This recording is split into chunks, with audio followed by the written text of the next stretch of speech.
तो दोस्तों बरसात के सीजन में लगाई जाने वाली सब्जियों का एकदम सही सीजन जो है ना वो अब शुरू हो चुका है, क्योंकि अब खैर मानसून तो थोड़ा दूर है लेकिन काफी जगहों पे बारिश की गतिविधियां शुरू हो चुकी हैं। काफी जगहों पे अच्छी बारिश भी हुई है। हमारे यहाँ काफी अच्छी खासी बारिश हुई है आज। और टेम्परेचर, सबसे मजे की बात, टेम्परेचर मतलब एकदम नॉर्मल हो चुके हैं। 35-36 डिग्री तक टेम्परेचर आ चुके हैं। और ऐसे में आप जो भी जितनी भी प्रकार की आप सब्जियां लगाते हैं बरसात के सीजन में, या फिर जो कुछ सर्दियों वाली जो अगेती सब्जियां लगती हैं, उन सब्जियों की बुआई भी अब आप कर सकते हैं। यानी कि 35, 36, 37 या 38 डिग्री तक भी टेम्परेचर रहते हैं, तब भी आप इन सब्जियों को आसानी से उगा सकते हैं और आसानी से ग्रो कर सकते हैं।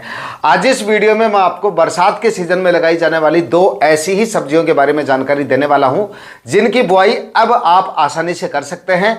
और ये सीजन की सबसे अगेती सब्जियां होंगी आपकी। इस वजह से इन दोनों ही सब्जियों के मार्केट आपको काफी जोरदार मिल जाएंगे। जिस समय पे ये फसलें आपकी तैयार होंगी, उत्पादन भी काफी जबरदस्त मिल जाएगा। अब आप आसानी से इन दोनों सब्जियों की बुआई करके आने वाले सीजन में काफी अच्छी खासी कमाई कर सकते हैं। और दोस्तों सब्जियों से सबसे ज्यादा कमाई उन्हीं किसान भाइयों को हो पाती है जो सीजन की सबसे अगेती सब्जियां लगाते हैं। खैर इतने दिनों तो लगाने वाले किसान भाइयों ने लगाई भी दी हैं, लेकिन अब तक खैर टेम्परेचर ज़्यादा थे और लू वगैरह भी चल रही थी, काफ़ी जगहों पे हीट वेव वगैरह चल रही थी। तो ऐसे में हर किसान भाई के बस की बात नहीं है उन सब्जियों को ग्रो करना, क्योंकि उसमें थोड़ा अनुभव की ज़रूरत होती है और मैनेजमेंट काफ़ी ज़्यादा ज़रूरत होती है उसकी। लेकिन अब जो है ना टेम्परेचर जब 36, 37, 38 डिग्री तक आ जाते हैं, तब आप आसानी से इन सब्जियों को लगा सकते हैं। देखिए जब बारिश वगैरह होनी शुरू हो जाती है, और अगर आपके क्षेत्र में बारिश नहीं भी होती है, फिर भी अगर दूसरी जगहों पे अच्छी खासी बारिश हो जाती है, ऊपर से मानसून शुरू हो जाता, तो फिर उसके बाद में हीट वेव जैसी समस्याएं नहीं रहती है। और टेम्परेचर 40 डिग्री से ऊपर नहीं जाते हैं, 42-43 डिग्री को क्रॉस नहीं करते हैं। तो ऐसे में आप सब्जियों की बुआई आसानी से कर सकते हैं और आसानी से उन सब्जियों को ग्रो किया जा सकता है अगर टेम्परेचर 40 डिग्री के आसपास रहते हैं। और अब जैसे जैसे समय बीतेगा, अगर बारिश आपके क्षेत्र में नहीं भी हुई है तो हो जाएगी। अगर दूसरे क्षेत्रों में बारिश हुई है तो उसका भी आपके क्षेत्र में टेम्परेचर पे काफी ज्यादा असर पड़ता है, लू वगैरह नहीं चलती है। ऐसे में आप आसानी से इन सब्जियों की बुआई करने का मतलब है अब आप आसानी से इन सब्जियों को लगा सकते हैं। और इस समय पे आपकी जो सब्जियां लगेंगी वो सीजन की सबसे अगेती होंगी, और अगेती सब्जियों के मार्केट जो है वो आपको सबसे ज्यादा देखने को मिलते हैं। अब आप जो भी सब्जियां लगाते हैं 30, 40, 50 रुपए तक के मंडी भाव इन सारी सब्जियों के आपको मिल जाते हैं। लेकिन मैं आपको सिर्फ यहाँ पे दो सब्जियों के बारे में जानकारी देने वाला हूँ। ये दोनों ही सब्जियां जबरदस्त कमाई आने वाले इस सीजन में आपको करके दे सकते हैं, और वो भी बिल्कुल कम खर्चे में। इसलिए इन दोनों सब्जियों के बारे में पूरी जानकारियां आज इस वीडियो में मैं आपको दूंगा, इसलिए वीडियो पे लास्ट तक बने रहिएगा। और वीडियो अगर आपके लिए इंफॉर्मेटिव रहे तो इस वीडियो को लाइक और शेयर जरूर कर दीजिएगा। नमस्कार किसान भाइयों, मेरा नाम है सुरेश और आप देख रहे हैं खेत किसान झुंझुनू। तो दोस्तों आज हम जिन दो सब्जियों के बारे में बात करने वाले हैं, उनकी बुआई तो अभी आप कर सकते हैं, भले ही आप चाहे कल ही इनकी बुआई कर दीजिए। भाव भी बढ़िया मिल जाएंगे, उत्पादन भी बढ़िया मिल जाएगा। लेकिन आपको सिर्फ सावधानी इतनी रखनी है कि बुआई के समय बारिश ज़्यादा ना हो जाए। किसी भी तरह की आप सब्जियां लगा रहे हैं, जैसे आज आपने सब्जियां लगाई और कल हैवी रेन वगैरह हो जाती है तो थोड़ी सी दिक्कत है। और दूसरा, बारिश वगैरह हो रही है, मिट्टी बहुत ज़्यादा गीली है, काफ़ी मतलब हाल ही में अगर बारिश हुई है, ऐसे में भी आपको खेत की तैयारियां नहीं करनी है।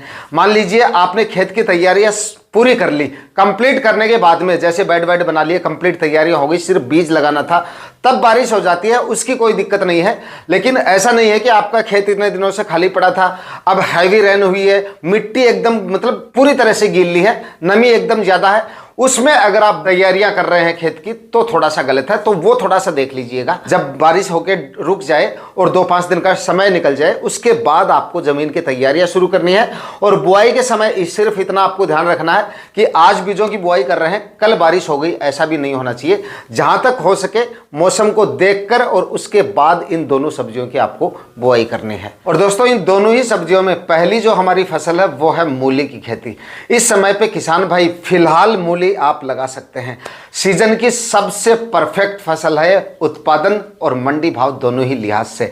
उत्पादन भी काफी जबरदस्त मिल जाएगा आपको, और मार्केट भी इसका काफी जबरदस्त, यानी 40-50 रुपए तक के मार्केट भी आपको आने वाले सीजन में अब लगाई गई मूली का मिल सकता है।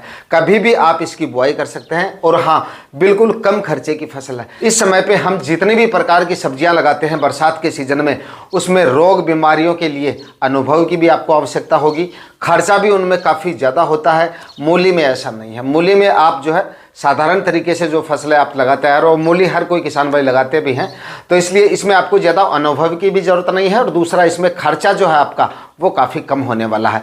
सिर्फ 1-2 मैक्सिमम 1 से 2 कल्टीवेशन करने होते हैं, थोड़ा सा बीज का खर्चा होता है, और बाकी और कोई ज़्यादा खर्चे, मतलब कि गोबर की खाद का खर्चा काफ़ी ज़्यादा होता है बाकी सब्जियों में। इसमें आपको ज़्यादा गोबर की खाद डालने की भी ज़रूरत नहीं है। अगर पिछली सीजन में आपने सब्जियां लगाई हैं और अच्छी मात्रा में गोबर की खाद डाली है, उसी से काम चल जाएगा। तो 15-20 हज़ार रुपये का आपका ये खर्चा बच जाता है। उसके बाद में प्लास्टिक मल्च वगैरह इसमें आपको लगानी नहीं पड़ती है। उत्पादन की बात करें तो 150-200 क्विंटल तक मूली की फसल आपको उत्पादन देके जा सकती है, क्योंकि इसके कंद का वजन भी काफ़ी बढ़िया बैठता है। और जो आप मूली लगाते हैं वो मार्केट में पत्तों समेत जाती है, इसलिए वजन इसका काफ़ी जोरदार बैठता है पर प्लांट, इसलिए उत्पादन इसका काफ़ी ज़बरदस्त मिल जाता है। 20 से 25 रुपए के मंडी भाव भी मिल जाते हैं आपको अगेती मूली के, तब भी कमाई लाखों में है। तो इस समय पे किसान भाई मूली की तैयारियां कर सकते हैं। थोड़ी सी सावधानियां आपको रखनी है। मूली लगाने से पहले ऐसे प्लॉट का आपको चुनाव करना है जिसकी मिट्टी भुरभुरी या बलुई दोमट हो। ऐसी भूमि में अगर आप मूली लगाते हैं तो मूली की साइज और विकास काफ़ी अच्छे से होता है, लंबाई उसकी आपको काफ़ी अच्छी मिलती है, जल निकासी की उचित व्यवस्थाएं होनी चाहिए। बाकी इस तरह की भूमि में अगर आप मूली लगाते हैं तो पानी सोखने की जो क्षमता होती है ऐसी भूमि की वो काफ़ी अच्छी होती है, इसलिए जल भराव जैसी समस्याएं आपको फेस नहीं करनी पड़ती हैं। डीपली प्लोविंग करना काफ़ी ज़्यादा ज़रूरी है। मिट्टी पलटने वाले हल से 1-1.5 फीट गहराई में आप डीपली प्लोविंग करें, ताकि मूली की जो साइज़ है वो भी काफ़ी आपको अच्छी मिल सके, और जो लंबाई है मूली की वो भी आपको काफ़ी अच्छी मिल सके। भले ही आपने 2 महीने पहले गहरी जुताई की है, लेकिन जिस प्लॉट में आप मूली लगा रहे हैं उसमें हाल ही में आपको गहरी जुताई मिट्टी पलटने वाले हल से, यानी कि जो डिस्क प्लाऊ होता है उससे एक अच्छी तरह से गहरी जुताई कर दे, और उसके बाद में आपको और कोई भी कल्टीवेशन करने की जरूरत नहीं पड़ेगी। मतलब ऐसा नहीं है कि गहरी जुताई कर दी और उसके बाद में उसमें आप कल्टीवेटर निकाल रहे हैं, हैरो निकाल रहे हैं, कुछ भी नहीं करना है। गहरी जुताई कीजिए और उसके बाद में मूली का बीज डाल दीजिए। जो किसान भाई बेड बना के खेती करना चाहें वो बेड बना कर सकते हैं, और साधारण विधि से अगर आप खेती करना चाहें तो साधारण विधि से भी आप इसकी खेती कर सकते हैं। लेकिन गोबर की खाद का आपको विशेष तौर से ध्यान रखना है। बहुत ही कम मात्रा में आपको इसमें गोबर की खाद डालनी है। 1 एकड़ में अगर आप डालना ही चाहें तो 1 से 1.5 ट्राली काफ़ी है। अगर आपने लास्ट सीजन में गोबर की खाद डाली है तो आपको डालने की ज़रूरत नहीं है।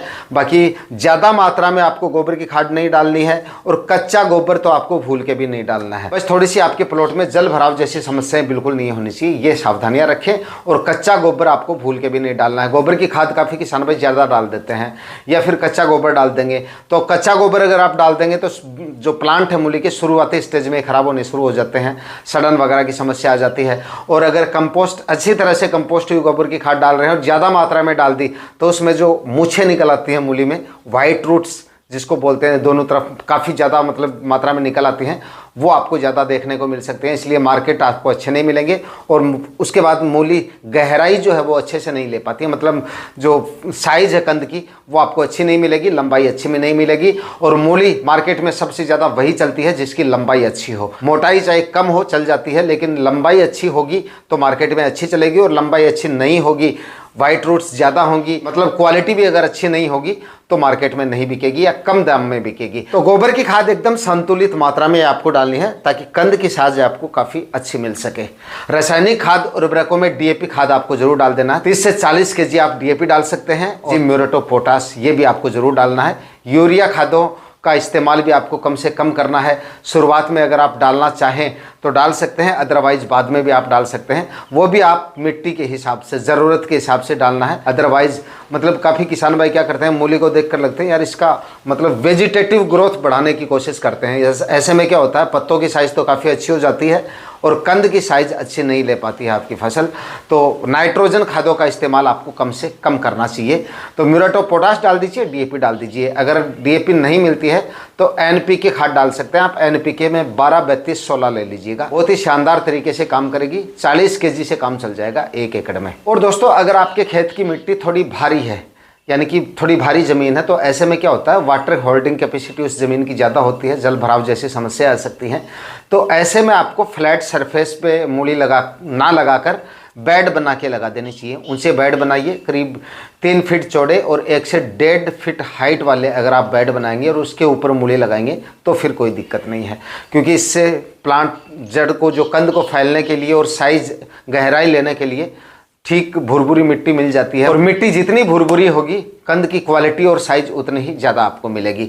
तो जैसे आपने एक कल्टीवेशन कर लिया, गहरी जुताई कर दी, उसके बाद उसी के ऊपर अगर आप बेड बनाएंगे तो करीब 1.5-2 फीट तक का आप 1-1.5 फीट का आपका बेड बन जाएगा, और उसके नीचे भी कल्टीवेशन आपका किया हुआ है। तो इस वजह से मतलब जो भुरभुरी मिट्टी है वो काफ़ी अच्छे से मिल जाती है प्लांट को, जड़ों को फैलने के लिए, कंद को फैलने के लिए। तो इससे क्या होगा, अगर जल भराव जैसी समस्याएं कभी आ भी जाती हैं, बारिश वगैरह लगातार होती रहती हैं, तो बेड आपका ज़्यादा टाइट नहीं होता है, इस वजह से कंद आसानी से फैलता रहता है। और ज़्यादा बारिश वगैरह होने की वजह से पानी ठहर भी जाता है तो आपकी जड़ों तक ज़्यादा देर तक वो नहीं रहता है, क्योंकि प्लांट आपके काफ़ी ज़्यादा ऊपर रह जाते हैं बेड बना के अगर आप खेती करते हैं, और पानी भी अच्छे से ड्रेन हो जाता है।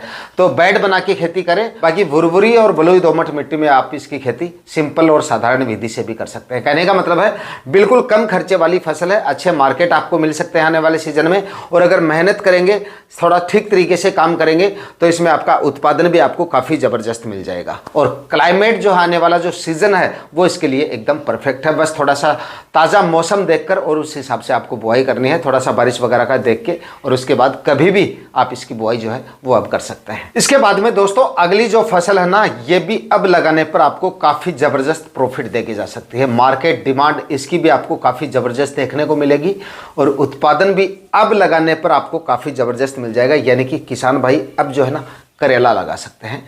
परफेक्ट सीजन है और परफेक्ट टाइमिंग है, काफ़ी अगेती रहेगी आपकी फसल। टेम्परेचर काफ़ी नॉर्मल हो चुके हैं, भले ही आप कल ही इसकी बुआई कर सकते हैं। और दोस्तों करेला एक ऐसी फसल है जिसकी आने वाले सीजन में काफ़ी अच्छा खासा मार्केट आपको देखने को मिल सकता है।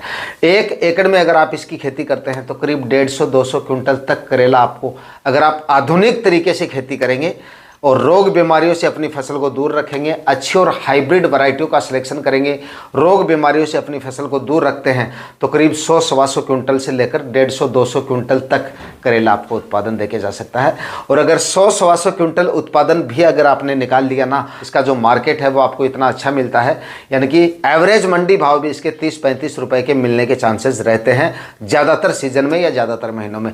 कभी कभार हो सकता है 20-25 रुपए के मंडी भाव आ जाएँ, या हो सकता है 10-15 रुपए के, 10-15 के तो बहुत रेयर केस में आपको देखने को मिलते हैं।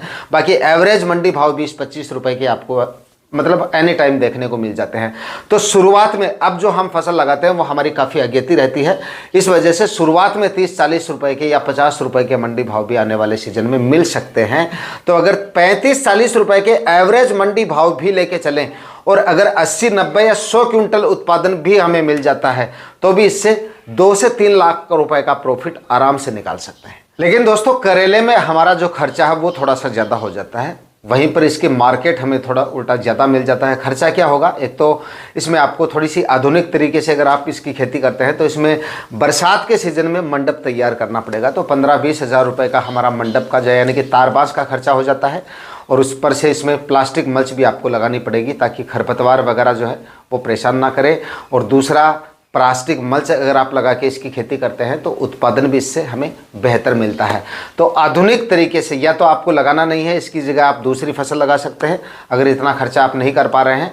और अगर थोड़ा सा खर्चा कर सकते हैं तो आपको थोड़ी सी आधुनिक तरीके से अगर आप इसकी खेती करेंगे, मैनेजमेंट अगर आपका अच्छा रहेगा, तभी इससे अच्छी कमाई आप कर सकते हैं। क्योंकि बरसात के सीज़न में बेल वगैरह अगर नीचे रहते हैं, साधारण तरीके से अगर आप इसकी खेती करते हैं, ऊपर से प्लास्टिक मल्च वगैरह नहीं लगाते हैं, तो एक तो खरपतवार काफ़ी ज़्यादा हो जाते हैं, तो इससे रोग बीमारियां काफ़ी ज़्यादा बढ़ जाती हैं। कहने का मतलब ये है कि प्लास्टिक मल्च आपको लगाना पड़ेगा। थोड़ी सी आधुनिक तरीके से अगर आप इसकी खेती करते हैं तो देखिए इसकी डिमांड गर्मियों में एनी टाइम काफ़ी अच्छी खासी रहती है। कहने का मतलब है पूरी तरह से डिमांड वाली फसल है, अच्छा प्रॉफिट दे जाएगी और अच्छा उत्पादन आपको दे जाएगी। बाकी दोस्तों करेले की फसल पर प्रॉपर वीडियो अगर आपको चाहिए तो कमेंट सेक्शन में आप बता दीजिएगा।